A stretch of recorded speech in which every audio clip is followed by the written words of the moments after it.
Alright, so we're starting chapter 1, entering the town of Foresta. That's a real clever name, huh? It's a real small town, we'll see it in a second, but first we have to talk to Kaeli. Here's the tree blocking the exit to the level forest. Apparently no one can... Well, okay, she can chop it down, but she doesn't want to for some odd reason. But we're gonna help her with it. But Mom objects. Don't take her anywhere dangerous. And all of a sudden, she notices that I'm holding a tree with her. Now, am I just holding this in my hand, walking around town with a dead tree branch in my hand? Because if it was in my bag or pocket, she wouldn't see it. So that's the only assumption I could come up with, right? But she joins your party, and the first thing you'll notice is this weird thing with all the little hash marks at the bottom. We gotta change that to figures, numbers. Because that makes sense, right? Who wants to sit there and count 40 little hash marks and then blocks for extra I mean, it's like Metroid with the energy tanks. It's just, for Final Fantasy, it's not going to work. So we got to change that right away. And you'll also, my husband Mac forgot his Captain Cap. Kind of breaks something to a rhyme. I like that. Sorry. But anyways, you get some cure potions. We'll talk about that in a minute. You'll also see Kaeli's at level 3.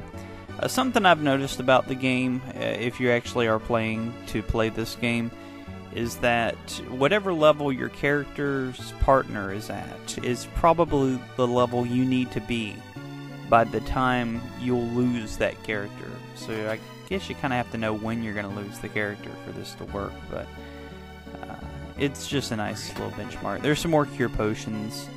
Can you save all 4 crystals? I don't know. I'm going to try. These cure potions cure about a quarter of your hit points per usage. So, and they give you like a gazillion in this game. There's no possible way you'll run out of cure potions. These little stumps over here is a jumping puzzle. Just another test to see if you remember how it's done. So you walk in the back of this house and you'll get a cure spell out of this treasure chest. You'll get all your spells in the game in treasure chests, and also some of your big weapons too. Kind of odd, but I guess that's a way of preventing just... I guess you get the good spells and treasure chests after doing like little tricks like jumping across there. A way to test to make sure you know what you're doing. I don't know. So you can walk in the water and the sewage there. That's nice. The Crystal of Earth is in the Bone Dungeon. This drives me crazy. The old man will not tell you where it is, but just Miss Schmo on the street knows exactly where to go. So it just proves that guy was a jerk, right? So go to the forest. Kaeli just wanders off. There you go. So she shows you what an axe can do, as if you're retarded and you don't know that an axe is used to cut down a tree. So we'll get into a battle here. You'll notice she's a lot stronger, even if there wasn't the level discrepancy. When you get to level 3, you still won't be doing the damage she's doing. Just shows that she's absolutely superior, and you'll notice that you'll miss a whole lot. I haven't got to an example just yet, but you'll see this. That it's just frustrating how much you'll miss early in the game. Like, there's an example, and then there'll be some more later.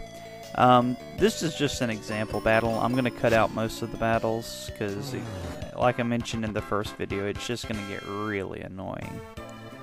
So, one more to see how it's done. Just some slimes.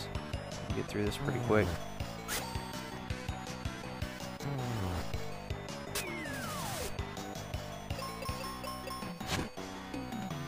You see they're pretty quick, right? You can get through them.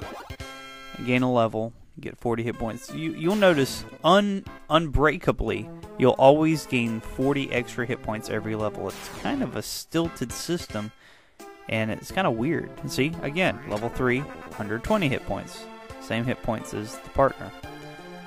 So, I don't know, just a weird system to me. So we're going to fight a couple more battles, get some experience and whatnot.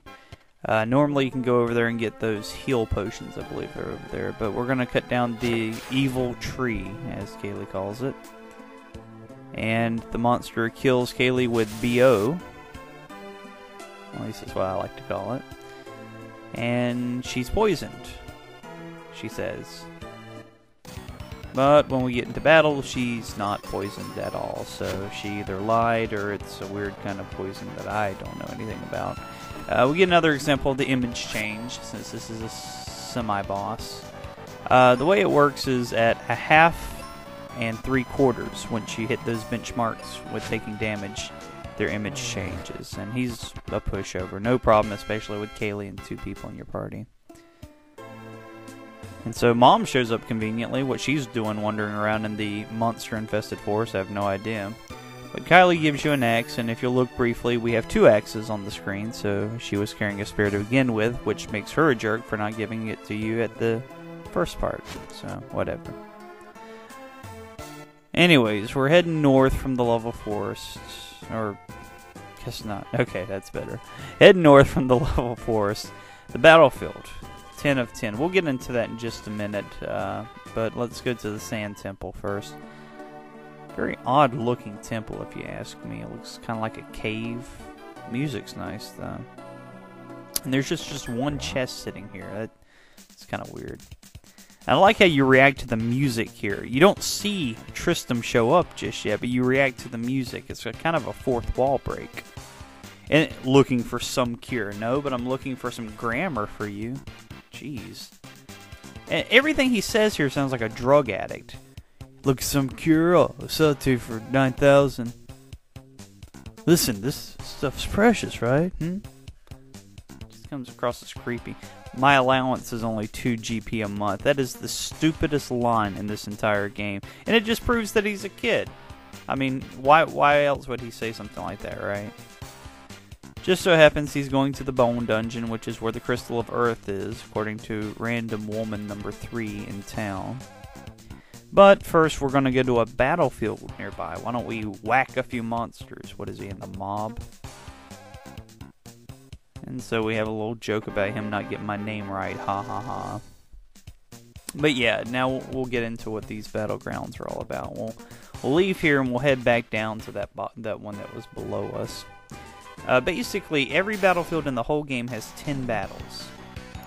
And they're reliant on the monsters that are around in the area. There's Tristam missing again, and Benjamin misses. Another great example of how wonderful the aim is early in the game. So let's try this again. Mad Plant is the name of these. The monster names are real stupid in this game also. But this is cool. That message that flashed up real quick said that he was weak against axe attacks. I really do like that. Enemies are weak against certain type of weapons. But anyways, we're skipping. This is the last battle. I skipped ahead to the very last one. We beat 9. And so this is number 10 to show you what it looks like when you beat the last battle in a battleground. And you can say I'm at level 4, so I've gained another level.